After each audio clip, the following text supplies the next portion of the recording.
If you're struggling with your one-handed backhand, you're in the right place, because today I'm going to give you some of my best instruction to help you with your one-handed backhand if it's been holding you back. The one-handed backhand, I do see some players with that block grip. So when they go to swing, they hit the ball like this. But again, I feel a lot of tension and a lot of tightness. So if you can learn to spread that index finger like this, you want to make sure that you get that index finger spread so you can really feel the ball when you're swinging.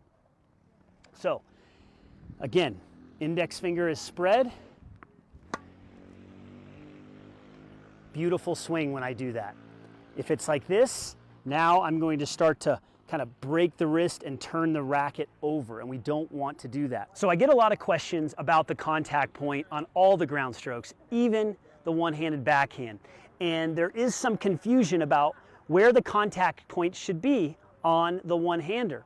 And typically you want that contact point to be way out in front, a lot more in front than your two-handed backhand. Why? Because the two-handed backhand, you're using this back arm, and so the contact point is going to be right over your front knee or just in front of your front knee. But with the one-handed backhand, it's going to be further in front. Guess what? This is also impacted by the grip. That's right, the grip. Because it depends on your grip. If you have a continental grip like this, the contact point's going to be further back. But the more you move the grip so that it is behind the grip, grip like this, the more you move the hand, I should say, so it's behind the grip, so it's more excessive, more towards that semi-Western backhand grip, more like the way the pros are hitting it, the more in front the contact point is going to be. So your grip will determine your contact point. Remember, continental grip, contact point's going to be further back. Eastern grip, semi-Western grip. So the more the hand goes behind the grip, the further out in front that you're going to make contact with the ball. Okay, we've talked about the grip. Now we have to focus on body alignment.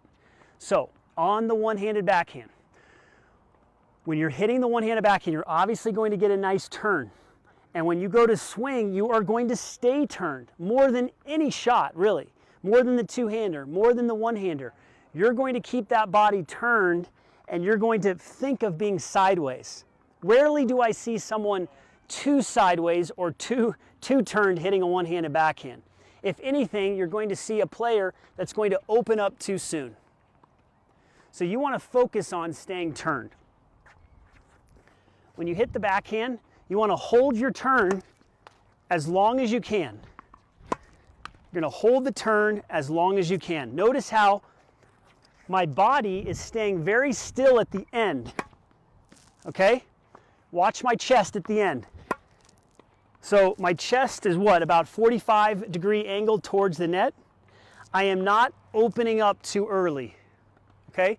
That's the focus. We're focusing on staying sideways. If I end up 45 degrees right here, my focus in my mind is staying sideways. Now, when would you square up on the backhand? Well, when you're moving further out wide. So if I'm running across the court to hit a backhand, I am going to be fully turned like this, but when I'm done with the swing, I might have to square up. So watch. I run across the court, I'm sideways, sideways, sideways at contact. Afterwards, I square up. Why?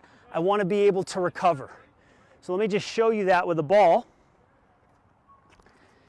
So if I run across the court, I'm sideways, and then I square up. Or I can even jump around.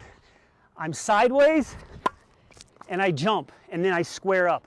So when I'm done with my swing, when the ball is long gone, I'm squaring up so that I can recover. But if I'm more in the middle of the court, that's where I'm really going to work on my turn. And then the way I can recover is I can just step back with my back leg. You want to avoid swinging and letting your leg come forward like this. Okay, you want to really hold your back leg so that you stay more sideways. Now, what can help you do this? There's a couple of things. Number one, your head position. So I talk about this a lot, and it's typically easier on the one-handed backhand than the two-hander. On the one-handed backhand, when you swing, you want to feel like you're keeping your chin over your back shoulder like this.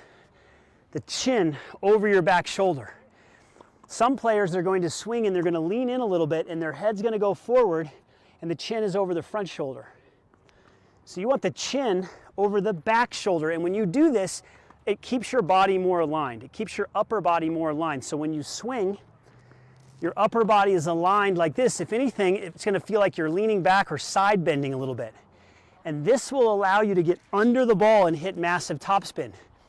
If you step in and your head goes forward, there's going to be a tendency for the racket face to close, for the racket face to close, and the ball will go into the net. So we need to focus on keeping the head back. The head weighs 8 to 12 pounds, depending on the size of your head. You also want to keep the head on this side of your body, okay? On the hitting side of the body, because as soon as the head goes here to the non-hitting side, you're going to pull off the ball. So we focus on our head position. That will improve contact point.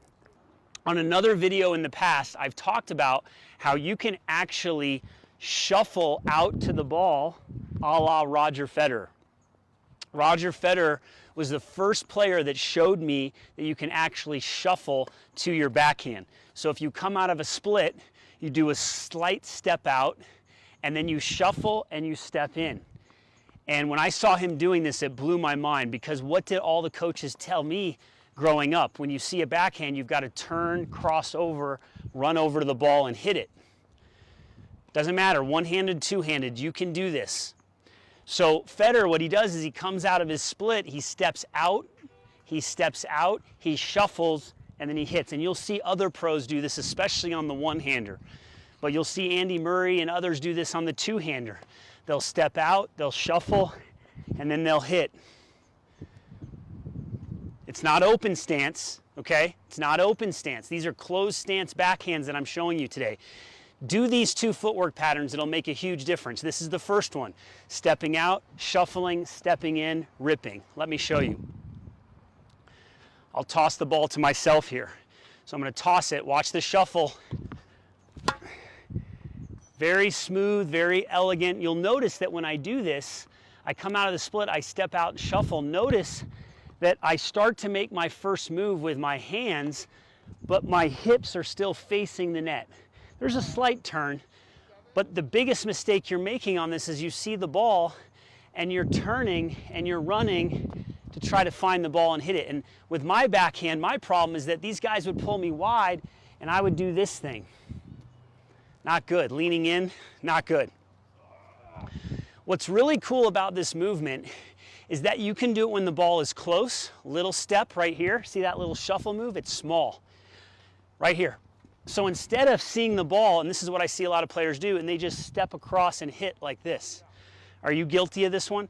Stepping across and hitting. Ball's right here and you take one big step. Or maybe you step out and then you step. That can work sometimes, but where's the rhythm?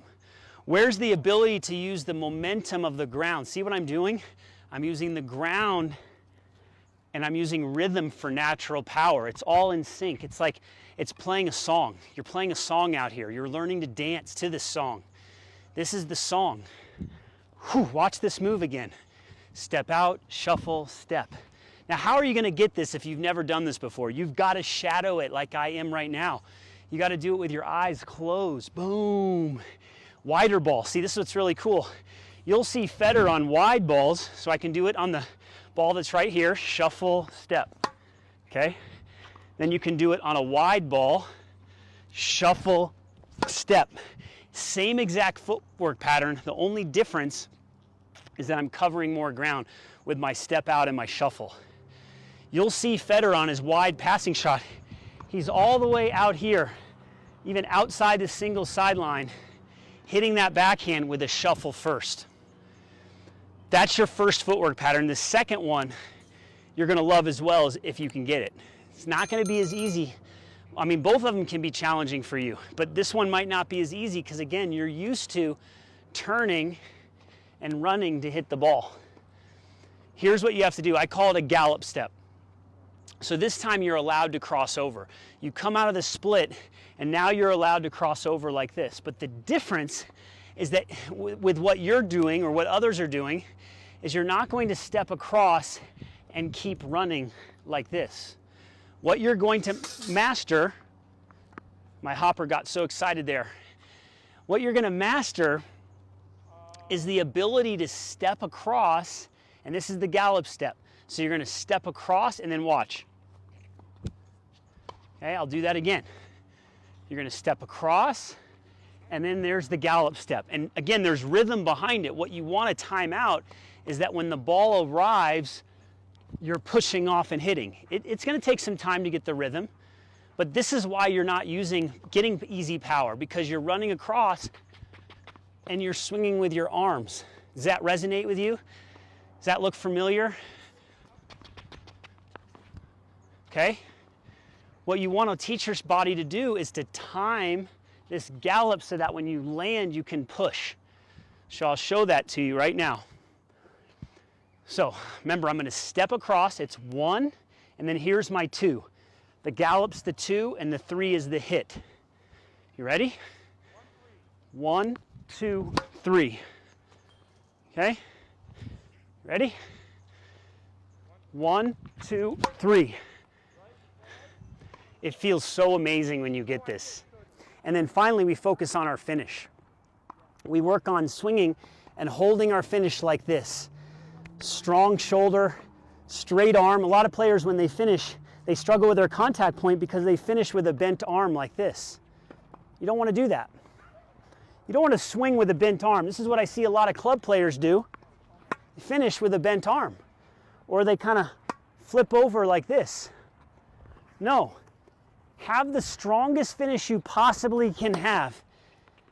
I get a kick out of coaches and players saying the finish doesn't matter. That once the ball leaves the racket, what happens after, it doesn't matter. The ball's gone. I strongly disagree, because if you have an amazing finish at the end, right here, if you have an amazing finish, there's a very good chance your contact point was amazing.